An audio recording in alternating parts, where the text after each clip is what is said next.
Pourquoi nous nous retrouvons ici?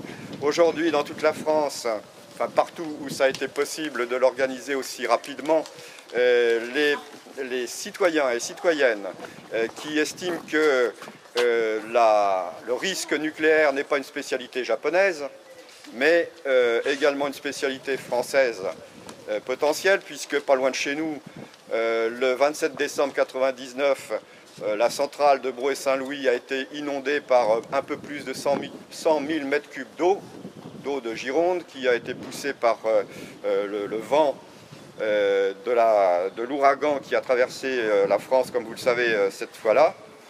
Et on n'est pas passé loin de l'accident majeur du même type que celui que connaît actuellement la centrale de Fukushima. Et ceci sans séisme. Depuis, les responsables de la centrale ont pris une décision de protection améliorée, parce qu'évidemment, ils n'avaient pas prévu ce qui allait se passer, ni eux, ni les concepteurs qui ont pensé à tout, en principe.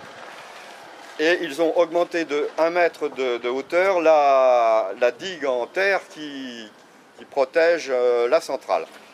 Le problème, c'est que le 27 décembre 1999, les vagues sont passées par-dessus la digue de l'époque, alors que le coefficient de marée n'était qu'aux alentours de 70. Vous imaginez ce que ça peut être à 115 ou 120, le maximum possible. Donc il n'est pas du tout exclu que le mètre supérieur qui a été rajouté soit débordé à une prochaine tempête plus importante du type de Xynthia ou autre. Il est vrai que Xynthia a épargné la centrale, mais enfin on ne sait jamais.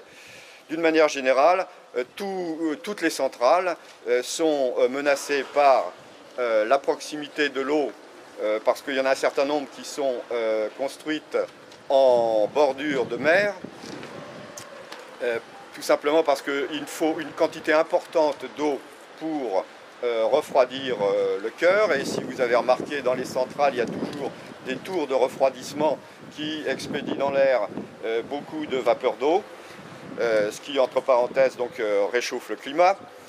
Et cette eau, parfois, si elle n'est pas prise dans la mer, elle est prise dans un fleuve, une rivière qui passe à côté de la centrale, ce qui veut dire que, par exemple, l'été, quand il y a une canicule, comme il y a eu le cas il y a quelques années, eh bien, les centrales ne peuvent plus être refroidies, ce qui veut dire qu'on les ferme. Et c'est à ce moment-là que, malgré nos 58 réacteurs nucléaires, on est obligé d'aller acheter, à prix fort bien entendu, de l'électricité d'origine thermique classique aux Italiens ou à d'autres pays limitrophes.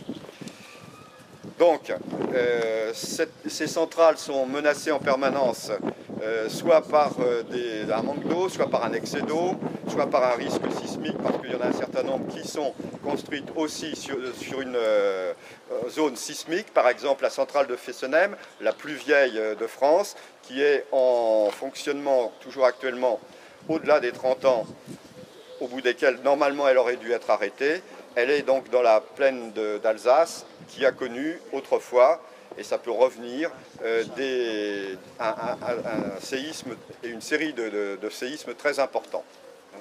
Bon, et ce n'est pas seulement le cas de Fessenheim, mais par exemple le couloir rhodanien, où il y a une concentration très importante de centrales et où on va installer ITER, est soumis à des risques sismiques.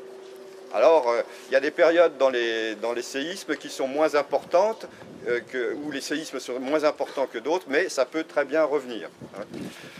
D'une manière générale, une centrale est quelque chose de certes très surveillé, heureusement, en particulier en France, mais qui est constamment soumise à des risques, y compris humains, des erreurs humaines, comme ça a été le cas aux États-Unis en 1979 à Three Mile Island, et comme ça a été le cas en 1986, le 26 avril 1986, à Tchernobyl.